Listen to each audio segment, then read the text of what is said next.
What's good, everybody? It's your host, Juice, and this is Cognac Conversations, where the guests are organic, the dialogue is authentic, and the drinks are simply my favorite.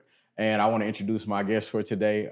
She does not need an introduction, but when I see her, I'm gonna always say, "Is she the DJ?" We got She Real with us here today. Yes. What's What's up? going on? What's good? So, I'm gonna be honest with you. I've been waiting on this for a minute. I know we talked about it. We've tried to schedule it, but I wanna get into it with you, right? I Yeah. want to get into it because we both work in a nightlife and we work together. But you grew up in Fort Worth, right?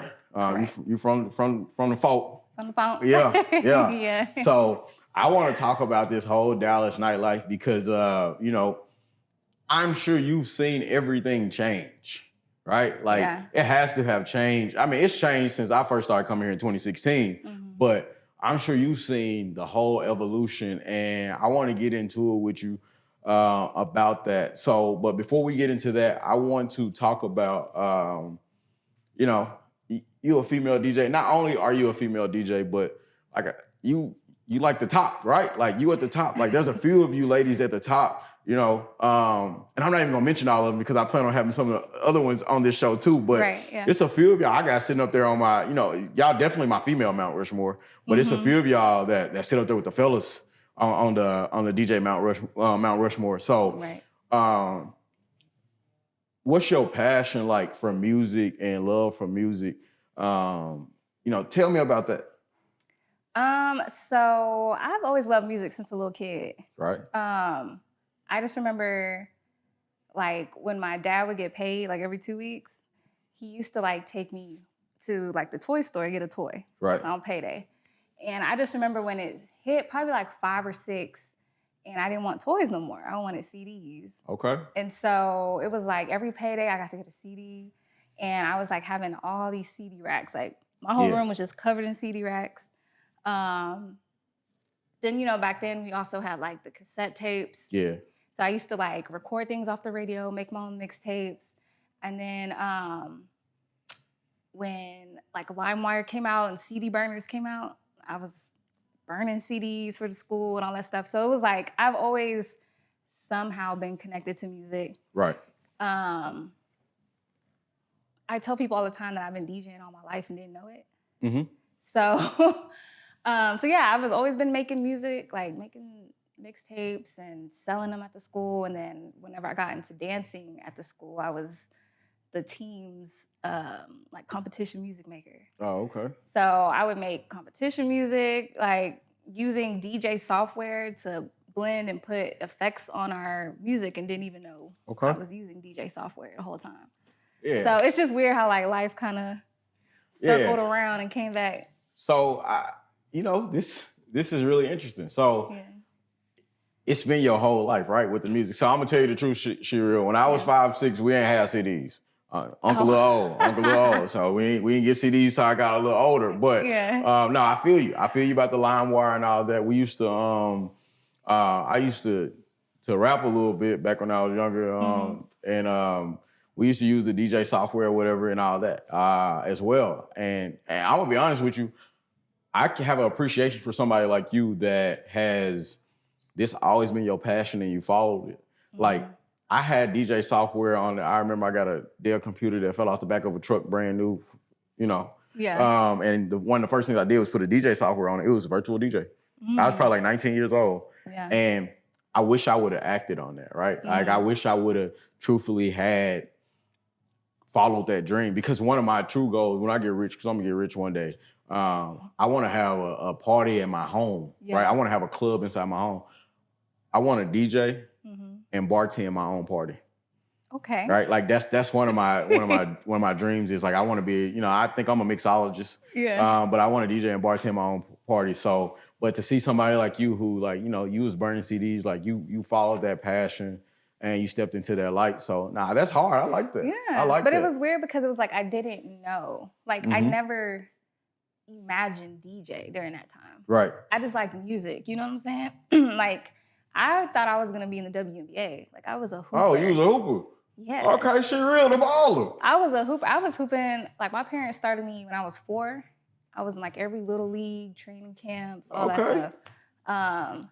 So I had hoop dreams, and it just so happened when I was a sophomore, I got hit with a autoimmune disease that basically just my whole health crumbled. So like my whole basketball career just went down the drain. So like after I kind of, you know, recovered and was back on my feet, I couldn't do like strenuous sports. Right. So that led me into, like, the doctor was like, well, you got to do something to move your body. So I got into like ballet and dancing and things like that. So it went from like hoop dreams to like, okay, well, I'm getting good at this dancing stuff. And then I got serious about that. So I danced like the rest of high school, and then I danced in college, and then that is what led me to being a DJ. Oddly. I like that. Yeah, so from being in like my dance team, I remember we all had went out one night to a party, and when we were leaving the party, this rapper named Mark D, he's part of the GS Boys that made like Do the Stanky Leg. Yeah. At the time, I didn't know that was him, but he was handing out his mixtapes, and people were like, you know, throwing them on the ground and on the trash and stuff, and I just felt bad, so I was like, I'll take your mixtape. This in college? Yeah. Okay, where you go to college at? I went to UNT. Okay, so wait. Are the GS Boys from out here? Yeah, they're from Arlington. Oh shit, bro! Listen, one thing in DFW, y'all gotta forgive me. I did not realize how much music came out of this place. Hell yeah! Like I didn't like. I mean, I'm gonna be real with you. Growing up, we knew Old Cliff. That's and a little Big Tuck. You know, what I mean, we knew a little bit about that, but I didn't. Wow, they from Arlington. That is crazy. I didn't know that. Yeah, man. I didn't know that. That is wild. Yeah. Okay. And so you picked the CD up off the ground. Yeah, I picked the CD and I just kept it in my car. And one day I was driving home from work and I got tired of listening to the radio and I looked over and I seen it and I was like, I'm gonna pop this in. Yeah. And I was like, yo, this is jam. Like I'm like, this sound like mix and master perfectly. Like it was so good that when I was writing, I just got like this download. Like I tell people I get like downloads from God where it just comes. Yeah. He's gonna give you something, he's gonna make it clear for you. Yes, it's clear. And it was like step by step and it came so fast. It was like, reach out to him. You're gonna promote his stuff. You're gonna get your dance team girls to be a team. Yeah. So it was on me so strong. I didn't even make it to the house. I'm like trying to message this man and telling him I already have a promotions team together who promote artists. And I ain't have shit. Nah. You had it. It probably wasn't always simple, but you had the thought. I'm just that person. It's like when I have a vision, I'm like, I'm gonna get it done. Yeah. Period. Yeah. I like that. So I reached out to him and he set up a meeting with me like the next day. I came to the meeting and I just literally bullshitted my way through all his questions. Oh, so you got to get the gab. She real not quiet, y'all. Look, if y'all see in the club, she look quiet. She real is not quiet. That's what we finding out today. So. Yeah, like I just remember he was like, I remember on the way there, I was like, I got to think of a name, you know? So I was like, well, female promotions, So I was like, Queen Promotions. Like I was just going through stuff, like what represents females. And then it was like Royal. So I was like, okay, Royal what? Royal ENT Productions, whatever. And I was like, I like Royal Productions. That's all I had. So I went, so I told him, I was like, yeah, I got this team. He's like, what is it called? He was like, you got a logo? I'm like, yeah. He was like, can you show it to me? I didn't have it. So I was just like, oh, my phone dead. I was like, but I'm gonna send it to you after the meeting. You know what I mean? But I was telling him like all this stuff we could do. He was like, bet. So he gave me. You sure you ain't never hustled in the street? Actually, yeah. Oh, okay. Never mind. My bad. Hey, we might edit that part out. You know, okay. Bit. All right, I got you. I feel you. Oh, my bad. Yeah, he trusted me. He gave me all his like merch and everything. Oh yeah. I got in the car. I hit up like 8 girls off my dance team. I was like, yo, I have this vision. I'm like, we can be promoted. We can do like artists and clubs. And like, if you down, tell me you down. Go to your IG, put hashtag Royal Productions in the bio and tell me when it's done. So all 8 of them were like, done. So then I went home, hit my roommate up. I was like, you know how to make a logo in Word? She was like, yeah. So we made a logo real quick. I sent him everything. I sent him all my girls. They all had Royal Productions in their stuff. I sent him the thing. And then that next week, we was on the grind. So he don't even know y'all weren't even official. Y'all just making it happen. But we made it happen. Hey, that's what's up. And it blew up so quick that we ended up doing we ended up just becoming a promotions team. So we were throwing parties at UNT. Yeah. And that's really what led me into the Dallas nightlife, because Dallas club promoters started reaching out to us. Because that was when clubs were still 18 and up. So they had college nights. Right. So they were reaching out to us like, oh, we want to use your girls to promote our college nights. So that's how I got in with Dallas promoters. And then after throwing parties and promoting DJs, I was like, you know, I really like music. I think I can do this. I was like, I'm already cool with the promoters in the nightlife. Like, I think I could DJ. And okay, so you started DJing in college, like when you officially started. Okay. Yeah, that's how I took off. You hustled your way through. I like that. I like that. Yeah, we're gonna talk off camera about how we can get some money. I'm just playing, y'all.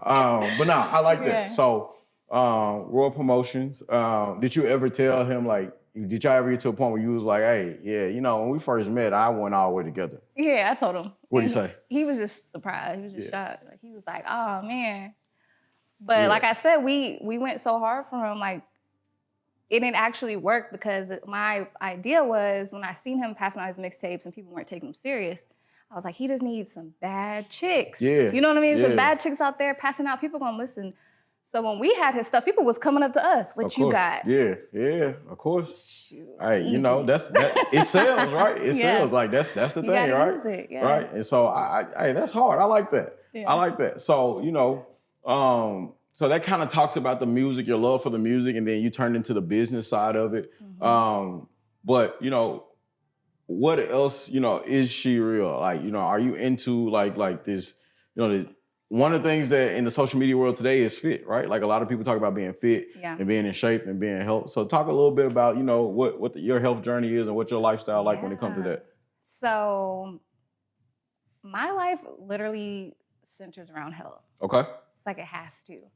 So I've been, well, since I was 15, I've been battling lupus, right? Okay, all right. So with that, it's like every little thing I do, for me to like kind of keep it in remission and me like live a semi-normal life, everything has to be like about health. Okay. So like I'm super big into fitness. I'm big into nutrition. You know, I'm not like no vegan or nothing, but just trying to eat as clean as possible. Okay. Like I said, I don't really drink too much. I kind of stay away from processed foods. I don't eat too much meat, just a little bit, you know what I'm saying? But I'm really big on like natural medicine and herbs. I feel like I'm a herbalist. Like if people come to my house, I have a cabinet and it's like 100 different herbs, looking like a little witch doctor. Okay. I like herbs too. They're a different kind, but I like herbs. Yeah, I like herbs too. I just, you know, I'm gonna put it out there. But yeah, so it's like it's a big deal to me because if I even just slip off just a little bit, it takes months for me to recover. Okay. People always make jokes about me like, oh, She Real's never outside. She always sleep. She boring. I be like, yo, like I don't even have a clue. You protecting you, right? Yeah, you protect you. And I appreciate that transparency because you never know what people battle with, right? And what people, you know, what they deal with, right? And I'm gonna be real with you. You mask it up real well. Like I appreciate that. You know, I hate to hear about your condition, but I'm grateful to know that you got control of it. It don't have control of you.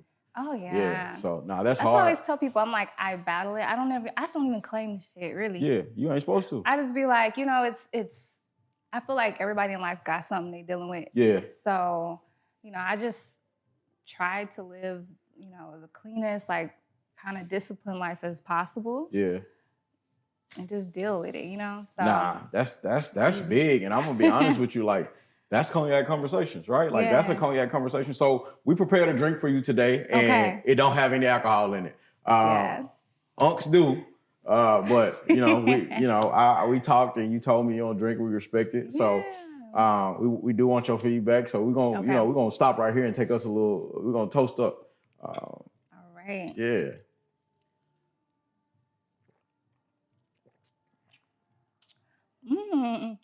That's really good. Yeah, I appreciate it. Hey, I told y'all we got the baddest bartender in the land. She might not want me to say that, but I'm gonna say it, and we're gonna get her a tip jar.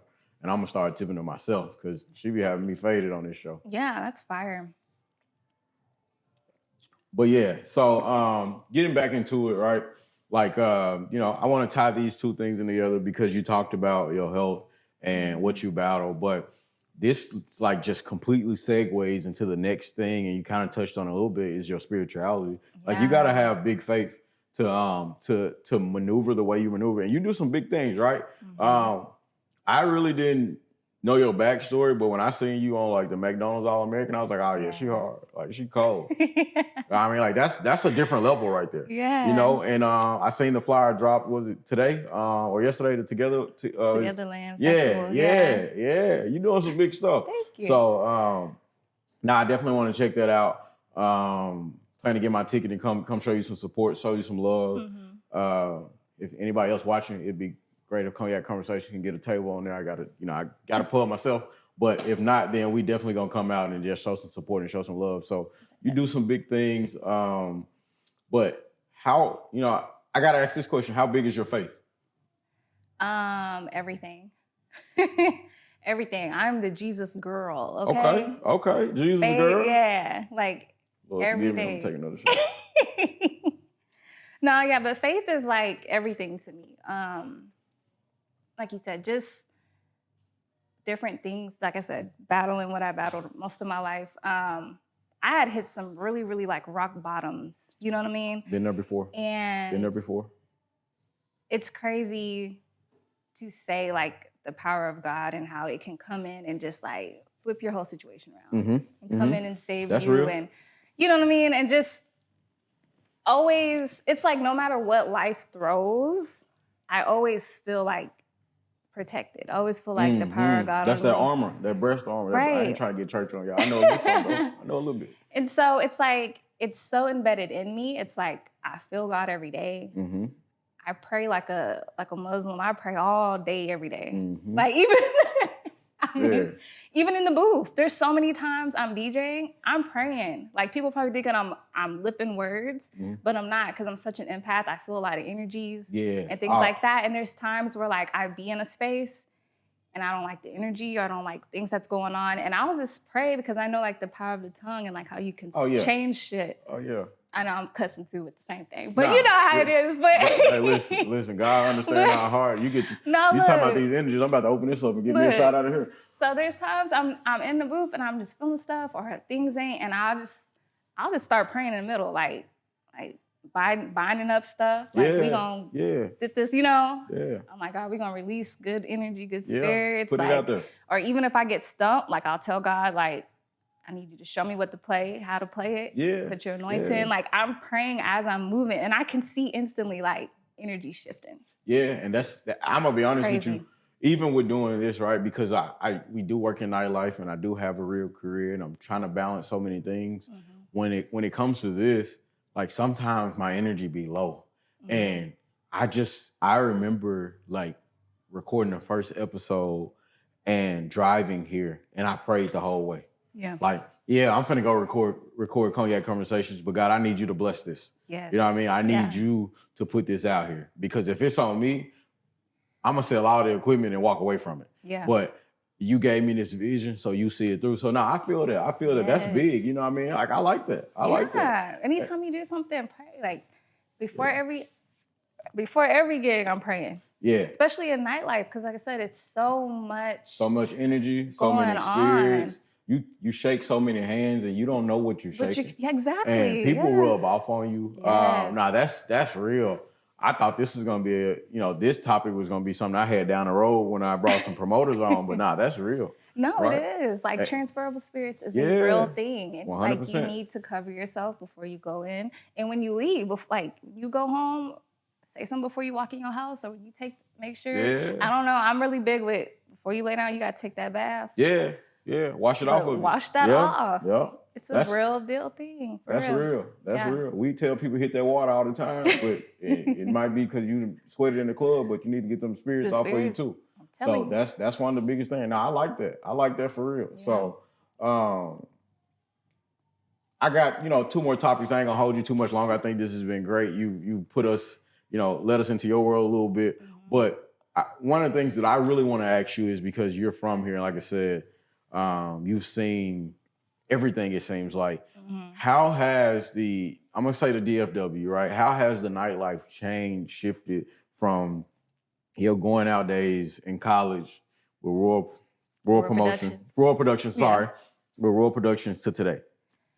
Um, I feel like nightlife was funner. Okay. Back then. Like I said, I guess there's two sides you can look at it on, but I'll go from like the consumer side and like the business side. Yeah.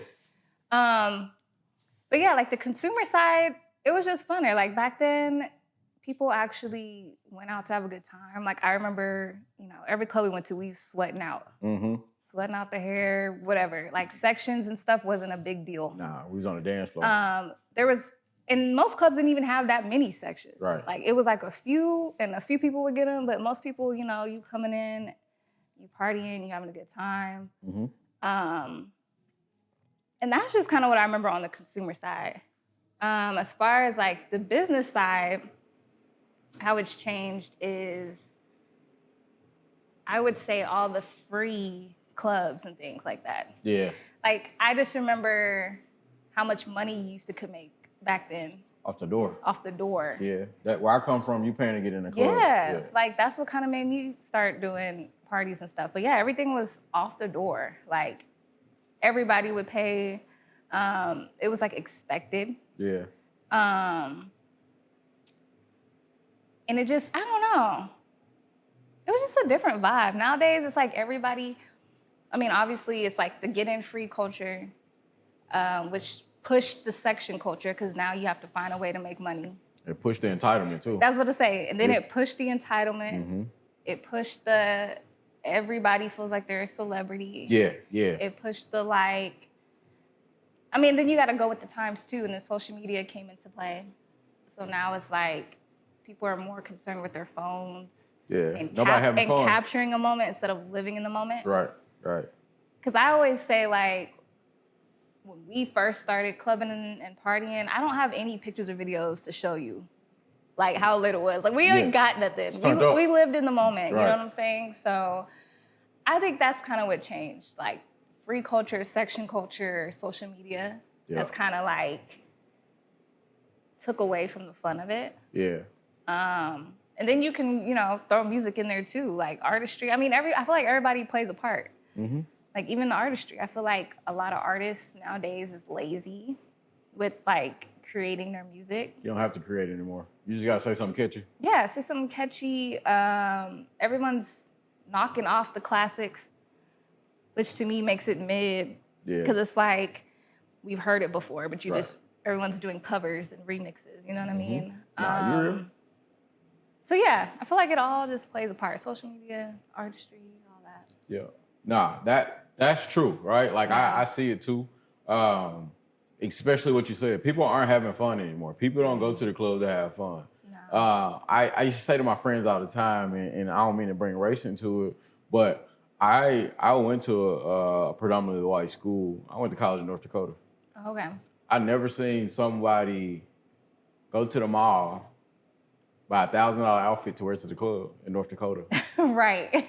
People were going to the club in worn shoes, worn shirt, worn jeans because they were going to have fun. Exactly, yeah. That's what people were going to the club to do. But now I go to the club that's jam crowded or jam packed. Don't step on my $1,200 shoes. Why would you wear those to the club? Right. And so that's real. That's real. Yeah. So I feel that 100%. Like we could go on for days about that, but I'm gonna leave it right there. I'm gonna let people watch it and want to respond to it. My next topic for you though is give me. I feel like you gave us some, but I want to list some principles that you live by that people watching this show that they could live by. This is one of the things that I do with every guest that comes on. So what's a couple of things that you live by that somebody else could live by? I live by respect. That's like my thing. I feel like everything in life, everybody that you meet and come across, like just give respect to. You Yep. know what I mean? Yep. Yeah, just live by respect, love, integrity. Yep. You know, Yep.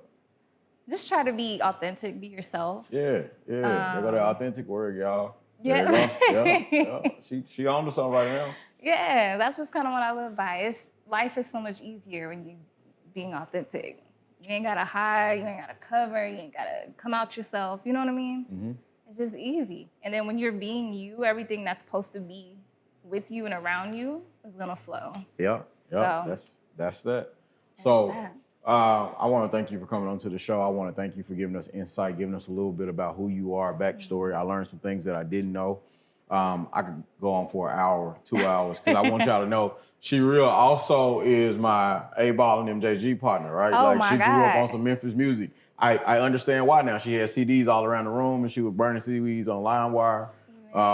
So I do understand why. So it makes a bunch of sense. But to everybody's question, is she the DJ? She is.